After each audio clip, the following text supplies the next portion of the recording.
Hey there, if you're enjoying this podcast, please take a moment to leave a review and to follow or subscribe. Don't forget to share with anybody that you think might be interested. Your support is greatly appreciated.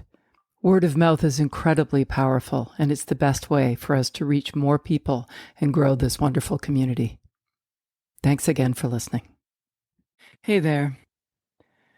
What are you tolerating? What are you putting up with right now that never used to bother you at all? Think about it.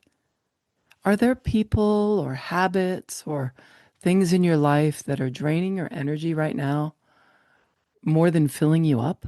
Are there people, habits, or things in your life that used to light you up, but just don't in the same way they used to? And instead of reading the signs, the exhaustion, the overwhelm, do you desperately try to adjust or accommodate? Or maybe you tolerate the discomfort because you've convinced yourself that it must be you. Deep breath. I know this is hard, but we can do hard things. It is so much easier to blame ourselves than to confront the truth, or worse yet, hurt someone's feelings and risk feeling vulnerable or ending up alone. And so we explain away the discomfort that we feel by trying to adapt, accommodate, and contort ourselves for others instead. It feels safer that way. Better to avoid than to feel judged, embarrassed, guilty, or shamed. So we tolerate. We carry the burden of external things we feel like we can't control or change. We take away from ourselves to show up for others rather than face what we really know deep down inside. If only we would listen. If fear is a mask for desire, then toleration is a cover-up for fear.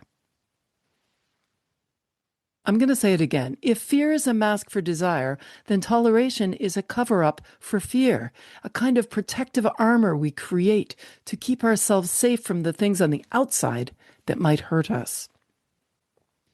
Heavy and impermeable, our armor gives us the illusion that we can't be hurt from the outside. But it does not address the underlying discomfort, the pain that stays locked inside of us because we can't or won't allow ourselves to release it, to let it go, to let it out. Although it may feel like the lesser of the evils, toleration is unsustainable. Toleration is also as close as you ever come to your edge, to true enlightenment, to freedom. But you'll never be able to know what's on the other side of toleration unless you are willing to risk vulnerability, uncertainty, guilt, and shame, and live into what you know deep down, to what you feel inside to be the truth, to what you know. It's an invitation for a real audit right now of what external stuff is blocking our energy. We do so much work internally that we sometimes mistake that to mean we are obligated to take on all the responsibility, to adjust course when things shift externally, instead of being okay with adjusting our own course if things aren't working the way they used to or the way we want them to. We berate ourselves when old habits don't produce the same results. Think about it.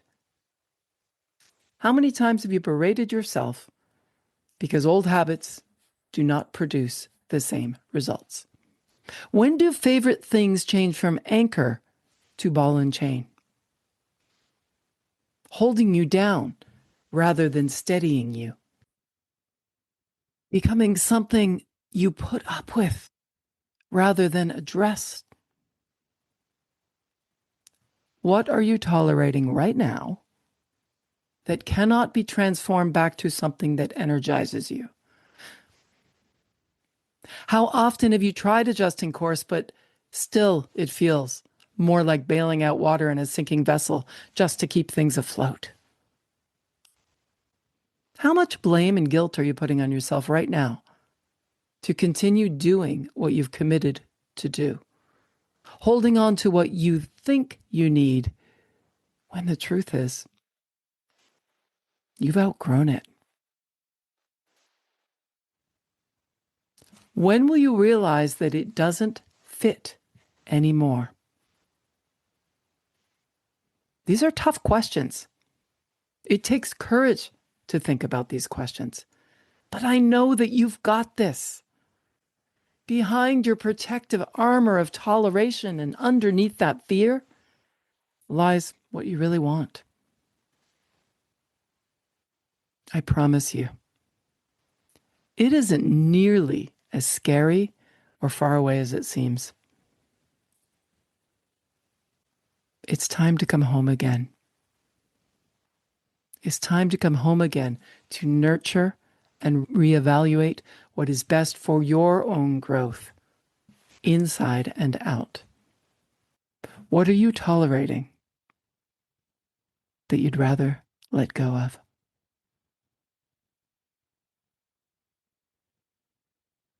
This was a tough one, I know.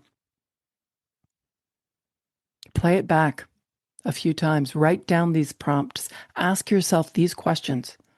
And I promise, if nothing else, the awareness will shed some light on where you can find some more energy in your life. I'm Lisa Hopkins. Stay safe and healthy, everyone. And remember to live in the moment.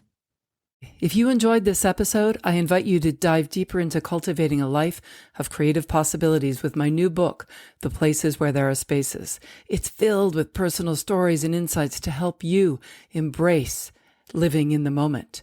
You can grab your copy by following the link in the show notes or wherever books are sold. Let's keep the conversation going and growing.